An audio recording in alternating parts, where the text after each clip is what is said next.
Hi friends, welcome to கோமோஸ் lifestyle. உங்கள் வீட்டு டாய்லெட்டு, கிச்சன் சிங்கு, வாஷ் பேஸு இதிலெல்லாம் வந்து உப்பை போட்டு பாருங்கள். இன்றைக்கான டிப்ஸ் உங்களுக்கு ரொம்ப யூஸ்ஃபுல்லாக இருக்குங்க. இது கூடயே இன்னும் ரொம்ப யூஸ்ஃபுல்லான டிப்ஸ்களும் சொல்லியிருக்கேன்.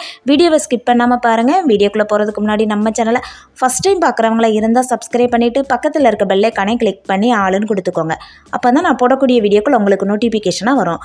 வாங்க இன்றைக்கான டிப்ஸை நம்ம பார்க்கலாம். ஃபஸ்ட்டு டிப் என்னென்னா, ஈஸியாக கிடைக்கக்கூடிய ஒரு பழம் என்ன அப்படின்னா அது வந்து வாழைப்பழம் தான். வாழைப்பழம் வந்து சின்னவங்க முதல் பெரியவங்க வரை எல்லாருமே வந்து சாப்பிடலாங்க. கொஞ்சம் நம்ம அதிகமாக வாங்கிட்டு வந்துட்டோம், கூட 2 நாள் வச்சு சாப்பிடணும் அப்படின்னா வந்து பழம் வந்து சீக்கிரமாக வந்து அழுக ஆரம்பிச்சிடும். அதேமாதிரி கருத்து ஒரு மாதிரி நமக்கு சாப்பிட முடியாத அளவுக்கு நஞ்சு போன மாதிரி ஆயிருங்க. பழம் வாங்கிட்டு வந்து 1 வாரம் அப்படியே இருக்கணும் அப்படின்னா இந்த டிப்ஸை வந்து நீங்கள் ஃபாலோ பண்ணுங்கள். பழம் வாங்கிட்டு வந்த உடனே அந்த காம்பு பகுதியில் இந்த மாதிரி வந்து கவர் எடுத்துக்கோங்க. கவர் எடுத்துகிட்டு இந்த மாதிரி சுற்றி முடிச்சு போட்டு வச்சுருங்க. இப்படி கவரை வச்சு நம்ம வந்து சுற்றி வந்து காம்பு பகுதியை தெரியாமல் வந்து வச்சிட்டோம் அப்படின்னா வந்து பழம் வந்து சீக்கிரமாக வந்து பழுத்து கருத்து அழுகி போகாதுங்க. நமக்கு வந்து 1 வாரத்துக்கு வந்து வச்சு சாப்பிட்றதுக்கு ரொம்ப நல்லா இருக்கும். ஏன்னா பழம் வந்து சீக்கிரமாக பழுத்துரும். இந்த மாதிரி வச்சோம் அப்படின்னா சீக்கிரமாக பழுக்காதுங்க. கண்டிப்பாக இந்த டிப்பை நீங்களும் ட்ரை பண்ணி பாருங்கள். இந்த டிப் உங்களுக்கு ரொம்ப யூஸ்ஃபுல்லாக இருக்கும். அப்படி யூஸ்ஃபுல்லாக இருந்ததுன்னா மறக்காமல் நம்ம சேனலை சப்ஸ்கிரைப் பண்ணிக்கோங்க. அடுத்த டிப்பு வந்து நம்ம குழம்பெல்லாம் வந்து ஒரு கிண்ணத்தில் சின்ன கிண்ணத்துலலாம் வச்சுருப்போங்க. அப்படி வைக்கும்போது இந்த மாதிரி வந்து சின்ன ஸ்பூன் போட்டோம் அப்படின்னா அது வலிக்கு அப்படி குழம்போடையே உள்ளேயே போயிருங்க. பிறகு நமக்கு சூடாக இருக்கும்போது எடுக்கிறதுக்கு கஷ்டமாக இருக்கும். ஸ்பூன் வந்து இப்படி வலிக்கு குழம்புக்குள்ளே மூழ்கி போகுது அப்படின்னா வந்து இந்த டிப்பு வந்து உங்களுக்கு ரொம்ப யூஸ்ஃபுல்லாக இருக்கும். இதுக்கு வந்து நான் வந்து ரப்பர் பேண்ட் எடுத்திருக்கேங்க. இப்போ இந்த ரப்பர் பேண்டை வந்து இந்த ஸ்பூனில் இந்த மாதிரி ஒரு 4-5 சுற்றிக்கோங்க. இந்த மாதிரி சுற்றிட்டு நீங்கள் வந்து இந்த கிண்ணத்தில் இந்த ஸ்பூனை போட்டுட்டீங்க அப்படின்னா ஸ்பூன் வந்து வலிக்கு குழம்புக்குள்ளே விழவே விழாதுங்க. நம்ம எப்படி வைக்கிறோமோ அந்த மாதிரி இருக்கும். கண்டிப்பாக வந்து இந்த டிப்பு வந்து உங்களுக்கு ரொம்ப யூஸ்ஃபுல்லாக இருக்கும். இது ஸ்பூனுக்கு மட்டும் இல்லைங்க, சில நேரத்தில் வந்து பெரிய கரண்டி கூட இந்த மாதிரி வலிக்கு உள்ளே போயிடும். அதுக்கு வந்து நீங்கள் இந்த மாதிரி ரப்பர் பேண்ட் போட்டு பாருங்கள், உங்களுக்கு ரொம்ப யூஸ்ஃபுல்லாக இருக்கும். இந்த டிப் உங்களுக்கு ரொம்ப பிடிச்சிருக்கும்னு நினைக்கிறேன். ஒரு பவுல் எடுத்துருக்கிறேன். இப்போ இதில் வந்து 3 ஸ்பூன் வந்து உப்பு சேர்த்துக்கிறேன். நான் வந்து பொடி உப்பு சேர்த்துருக்கிறேன். கல்லுப்பு இருந்தால் கல்லுப்பு கூட சேர்த்துக்கலாம். இந்த டிப் வந்து உங்களுக்கு ரொம்ப யூஸ்ஃபுல்லாக இருக்கும். இப்போ இது கூடவே வந்து 2 ஸ்பூன் வந்து சோடா உப்பு சேர்த்துக்கிறேன். அதாவது ஆப்ப சோடா பார்த்தீங்க அப்படின்னா வந்து நல்லா நமக்கு வந்து க்ளீன் பண்ணி கொடுக்கும். அதே மாதிரி பேட் ஸ்மெல் இருந்துச்சுது அப்படின்னா வந்து இந்த ஆப்ப சோடா போட்டிங்கன்னா பேட் ஸ்மெல்லும் நமக்கு வந்து போயிருங்க. இது கூடவே வந்து வினிகர் சேர்த்துக்கிறேன். கொஞ்சம் அதிகமாகவே வந்து வினிகர் சேர்த்துக்கலாம். வினிகர் சேர்க்கும்போது நல்லா பொங்கி வரும். அதனால் நம்ம வந்து கொஞ்சம் பெரிய பவுலாகவே எடுத்துக்கோங்க. ரொம்ப சின்ன கிண்ணமாக எடுத்தீங்க அப்படின்னா வந்து வினிகர் ஊற்றும் போது பொங்கி கீழே வந்து கொட்டி நமக்கு வேஸ்ட் ஆயிரும். பாருங்கள், நல்லா வந்து பொங்கிருச்சு. இப்போ ஒரு ஸ்பூன் வச்சு இதை வந்து நம்ம நல்லா வந்து கரைச்சி விட்டுக்கலாம். எல்லாம் ஒன்றா ஆகுற மாதிரி நல்லா கலந்து விட்டுக்குவோம். இப்போ இதை எதுக்கு நம்ம யூஸ் பண்ண போகிறோம் அப்படின்னா, டாய்லெட்லலாம் வந்து அடப்பு இருந்துச்சுது அப்படின்னா தண்ணி வந்து சரியாக போகவே போகாது.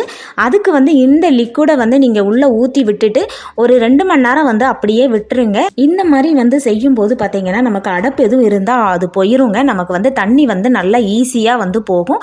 இப்போ நம்ம எடுத்து வச்சுருக்க இந்த லிக்விடை வந்து இதில் வந்து ஊற்றி விட்டுக்கலாம். அதே மாதிரி உள்ளே இருக்கிற அழுக்கு ஒரு மாதிரி இருக்கிற அந்த பேட் ஸ்மெல் இது எல்லாமே நமக்கு வந்து போயிருங்க. டாய்லெட் வந்து நல்லா க்ளீனாக இருக்கும். இப்போ நான் வந்து ஊற்றி விட்டுட்டேன். இது 2 மணி நேரம் அப்படியே இருக்கட்டும். 2 மணி நேரத்துக்கு அப்புறம் வந்து இதில் வந்து நல்லா சூடான வெந்நியை வந்து நம்ம ஊற்றலாம். 2 மணி நேரம் ஆயிடுச்சு. நான் இப்போ இதில் வந்து வெந்நியை ஊற்றுக்கிறேன். இந்த மாதிரி நீங்கள் வெந்நி ஊற்றும் போது பார்த்தீங்க அப்படின்னா வந்து நமக்கு அந்த அடப்பெல்லாம் சரியாயிருங்க. அதுக்கப்புறம் பார்த்தீங்கன்னா தண்ணி வந்து நல்லா ஈஸியாக போயிடும். இந்த மாதிரி 15 நாளைக்கு ஒருக்கா பண்ணினீங்க அப்படின்னா வந்து உங்கள் டாய்லெட்டில் எந்த ஒரு அடப்பும் இருக்காது. தண்ணி ஈஸியாக போகும். அதே மாதிரி பேட் ஸ்மெல் எதுவும் வராதுங்க. நல்லா இருக்கும். டாய்லெட்டுமே நல்லா ஃப்ரெஷ்ஷாக இருக்கிற மாதிரி இருக்கும். கண்டிப்பாக வந்து இந்த டிப்பை வந்து நீங்கள் ட்ரை பண்ணி பாருங்கள். ஏன்னா வினிகரு, சோடா உப்பு இதெல்லாம் பார்த்தீங்கன்னா நல்லா க்ளீன் பண்ணி கொடுக்கும். கண்டிப்பாக ட்ரை பண்ணி பாருங்கள். இது வந்து நம்ம வந்து டாய்லெட்டுக்கு மட்டுமே இல்லைங்க, நம்மளோட வாஷ் பேஸுக்கும் இந்த மாதிரி வந்து நீங்கள் ட்ரை பண்ணி பாருங்கள். கண்டிப்பாக வந்து நல்லா ஒர்க் அவுட் ஆகும். சில நேரம் வந்து இதுலேயுமே நமக்கு வந்து தண்ணி போகாமல் இருக்கும். இந்த லிக்விடை வந்து இதில் ஊற்றி விட்டுட்டு ஒரு 2 மணி நேரம் கழித்து வந்து நீங்கள் நல்லா வெந்நி ஊற்றி விட்டுட்டீங்க அப்படின்னா உங்களுக்கு வந்து அடப்பு எதுவும் இருந்தால் ஈஸியாக வந்து உங்களுக்கு வந்து கிளியர் பண்ணி கொடுத்துருங்க. இப்போ நான் வெந்நியை ஊற்றி விட்டுறதேன். உள்ளே வந்து நமக்கு வந்து இந்த அழுக்கெல்லாம் போய் அடைச்சிக்கிட்டு நமக்கு வந்து தண்ணி போகாமல் இருக்கும். இந்த மாதிரி செஞ்சீங்க அப்படின்னா வந்து உங்களுக்கு ஈஸியாக வந்து தண்ணி போயிருங்க. இதுக்காக நீங்கள் ஆளெல்லாம் கூட்டிகிட்டு வந்து க்ளீன் பண்ணி எடுக்கணும் அப்படிங்கிறது தேவையே இல்லைங்க. இந்த ஒரு லிக்விடு போதும். நமக்கு வந்து நல்லாவே வந்து அடப்பு எதுவும் இருந்தால் போயிடும். இதை வந்து நம்ம வந்து நம்மளோட கிச்சன் சிங்குக்கும் வந்து யூஸ் பண்ணலாங்க. இந்த மாதிரி வந்து நம்ம ரெடி பண்ணி வச்சுருக்க லிக்விடை ஊற்றிடுங்க. ஊற்றிட்டு ஒரு 2 மணி நேரம் வந்து அப்படியே விட்டுருங்க. விட்டுட்டு ஒரு 2 மணி நேரம் கழித்து வந்து வெந்நியை ஊற்றிட்டீங்க அப்படின்னா அடப்பு எது இருந்தாலும் அவ்வளோ அழகாக க்ளீன் பண்ணி கொடுத்துருங்க. ஏன்னா கிச்சன் சிங்கிலலாம் பார்த்தீங்க அப்படின்னா நமக்கு வந்து சீக்கிரமாக அடப்பு வரும். ஏன்னா சாப்பாடு மற்றதெல்லாம் வந்து இதுக்குள்ளே போய் இருந்துக்கிட்டு அடைச்சிக்கிட்டு நமக்கு வந்து தண்ணி போகாமல் இருக்கும். அதே மாதிரி ஒரு கெட்ட வாடையும் வந்துக்கிட்டே இருக்குங்க. இந்த மாதிரி 15 நாளைக்கு ஒருக்க செஞ்சீங்க அப்படின்னா வந்து நீங்கள் வந்து அந்த டேப்பெல்லாம் வந்து எடுத்து கலட்டி க்ளீன் பண்ணணும்னு தேவையே இல்லைங்க. எந்த ஒரு அடப்பு இருந்தாலுமே நமக்கு வந்து நல்லா வந்து க்ளீன் பண்ணி கொடுத்துரும். கண்டிப்பாக இந்த டிப்பு வந்து உங்களுக்கு ரொம்ப யூஸ்ஃபுல்லாக இருக்கும். இந்த டிப்பு உங்களுக்கு ரொம்ப பிடிச்சிருந்ததுன்னா மறக்காமல் ஒரு லைக் பண்ணிக்கோங்க. அடுத்த டிப்பு வந்து நம்ம குழந்தைங்கள்லாம் வந்து நெயில் பாலிஷ் வந்து போடும்போது கீழே வந்து கொட்டிடுவாங்க.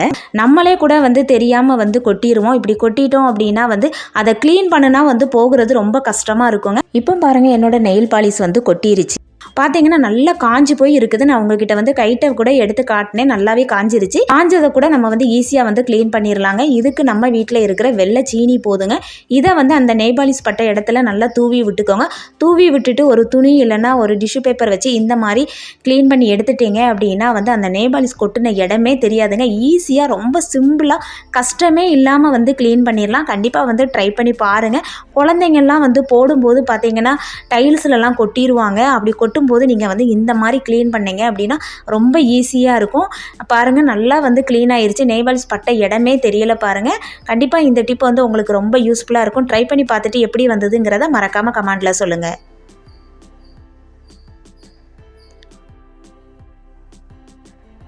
நம்ம வீட்டில் எறும்பு தொலைலாம் அதிகமாக இருக்குது அப்படின்னா வந்து எறும்பு பொடி இதுவெல்லாம் வாங்கிட்டு வந்து போடுவோம். குழந்தைங்க இருக்கிற வீடாக இருந்தது அப்படின்னா வந்து அந்த எறும்பு பொடியெல்லாம் இந்த மாதிரி கீழே வந்து போட முடியாதுங்க. இதுக்கு வந்து நம்ம ரொம்ப ஈஸியான ஒரு டிப்ஸ் தாங்க பார்க்க போகிறோம். நம்ம வீட்டில் இருக்கக்கூடியது, அதாவது நம்ம முகத்துக்கு போடக்கூடிய பவுட்ரு தாங்க எடுத்திருக்கேன். நீங்கள் எந்த பவுட்ரு யூஸ் பண்ணுறீங்களோ அந்த பவுடரை வந்து எடுத்துக்கோங்க. எக்ஸ்பைரி டேட் ஆன பவுட்ரு கூட நீங்கள் வந்து யூஸ் பண்ணிக்கலாங்க.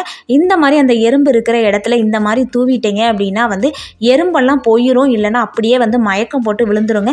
கண்டிப்பாக வந்து இந்த டிப்பு வந்து ட்ரை பண்ணி பாருங்கள். பவுட்ரு போடுறதுனால நமக்கு வந்து நல்ல ஒரு மனமும் வரும். வீட்டில் உங்கள் வீட்டில் அதிகமாக எறும்பு இருக்குது அப்படின்னா இந்த மாதிரி பவுட்ரு போட்டு பாருங்கள். எறும்பு இருக்கிற இடமே தெரியாது. இந்த டிப் உங்களுக்கு ரொம்ப யூஸ்ஃபுல்லாக இருந்திருக்கும்னு நினைக்கிறேன். இன்றைக்கி பார்த்த எல்லா டிப்ஸுமே உங்களுக்கு ரொம்ப யூஸ்ஃபுல்லாக இருந்திருக்கும்னு நினைக்கிறேன். இன்றைக்கி பார்த்த டிப்ஸில் உங்களுக்கு எந்த டிப்ஸ் ரொம்ப பிடிச்சிருக்குது அப்படிங்கிறத மறக்காமல் கமெண்ட்டில் சொல்லுங்கள். இன்றைக்கி பார்த்த டிப்ஸ் எல்லாம் உங்களுக்கு ரொம்ப பிடிச்சிருந்தது அப்படின்னா லைக் பண்ணுங்கள். உங்கள் ஃப்ரெண்ட்ஸ் அண்ட் ஃபேமிலிக்கு ஷேர் பண்ணுங்கள். மறக்காமல் சப்ஸ்கிரைப் பண்ணுங்கள். பக்கத்தில் இருக்க பெல் ஐகானை கிளிக் பண்ணி ஆளுன்னு கொடுத்துக்கோங்க. அப்போ தான் நான் போடக்கூடிய வீடியோக்கள் உங்களுக்கு நோட்டிஃபிகேஷனாக வரும். தேங்க்ஸ் ஃபார் வாட்சிங்.